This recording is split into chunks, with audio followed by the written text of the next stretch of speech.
It seems that everyone was pretty busy closing their finances last month, and that is why March was so boring. Well, we think that won't be the case with April because there are a lot of new two-wheelers that will be launched this month.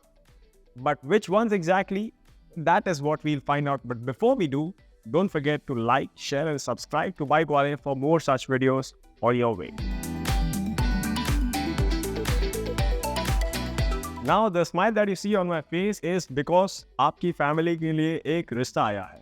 I mean Ather Rizta. It is a new electric scooter, completely new segment from Ather, which is oriented towards family use and something that can be a go-to EV for a family overall. And Ather has been doing a lot of promotion around it, and from what we have seen, we already have a clue of what the Ather Rizta looks like. It is slightly bigger and more conservative on the design front compared to the current Ather 450 range. And it has a notably bigger boot, bigger seat, and bigger dimensions overall.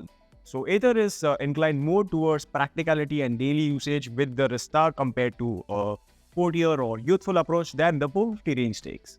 So Ather will launch the Rizta on 6th of April. That is when the Ather Community Day is held, and for its pricing, we think it could be priced around rupees 1.3 to 1.6 lakh. And the basis for this calculation is quite simple. The 450X current range, the top spec 3.7 kWh variant, it is priced between 1.25 lakh to 1.5 lakh. And the next one on the line is the Bajaj Pulsar N250. Now, we've already done an exclusive video on it. You can click here to watch it. But just to give you a brief explanation, Bajaj is going to update the N250 with loads of new features, including traction control, ABS modes, a new digital console with smartphone connectivity, new hardware, and new colors. And with all these substantial updates, the N250's asking price could go up by rupees 10,000. So for your reference, the current model costs 1.50 lakh and the updated one could be priced about rupees 1.6 lakh ex-showroom. And Bajaj has already announced launch date too. So the N250, the updated model, will make its debut on 10th of April. But that is not it.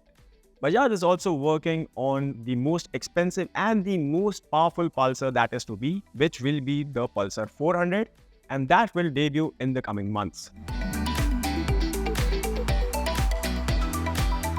There is another scooter on this lineup, but it is not an EV, it is a petrol scooter, and that is the Hero Xoom 160.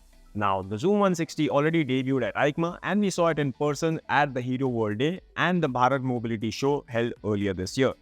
Now, to give you a brief, this will be the most premium and the most powerful and expensive scooter from Hero MotoCorp, which is likely to put its scooter lineup on the map in terms of the overall premium offerings. And what will it look like, what its features will be, what will engine specifications will be, that is what we are going to tell you ahead.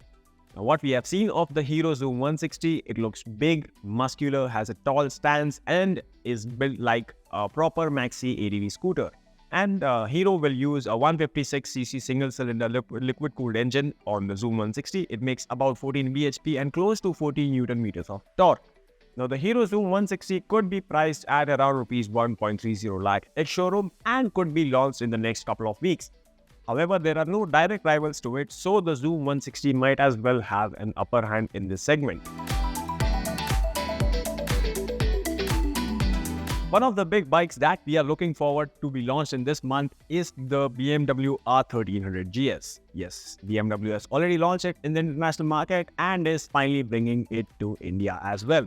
Now, what makes it even more exciting and desirable is the fact that the R1300 is not only the successor to the current 1250, but it gets a slimmer up-top profile, a brand new fascia, and a larger 1300cc boxer twin engine. It makes 145 bhp and about 145 Nm of torque, which is fairly justified considering this will be the upgrade for the current R1250 owners and the new ones who are looking to buy a flagship German adventure motorcycle.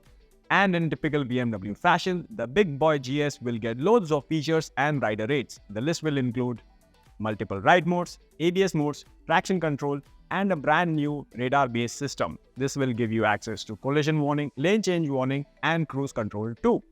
Yes, if you're wondering, the R1300 GS does come with BMW's telelever and paralever suspension setup. Now, BMW could price the bike around rupees 23 lakh and it would go against the Ducati Multistrada V4 range, the Tiger 1200, and the Honda Africa Twin.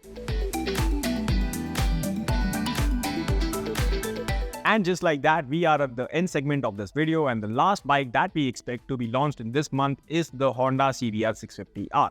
Yes, Honda is planning to re-enter the middleweight segment in India with the CBR650R, which was already launched in Europe in February. Now, what is new in this bike is that it looks sharper and takes a little more design inspiration from the CBR1000RR, gets a couple of new paint schemes and new features including traction control, TFT, ABS, ride modes, and a lot of other rider aids too. Now, Honda has used a 649cc inline 4-cylinder liquid-cooled engine in the CBR650R for 2024 too. It makes 93 bhp and about 64 Nm of torque and gets the same hardware as before. Now, in Europe, the CBR650R is priced around Rs 7.69 lakh, but we think it could cross the 8 lakh rupee mark once launched in India. All said and done, these are the two-wheelers that we expect to be launched in India in April, give or take. However, it won't be a surprise if there are a couple of newcomers too.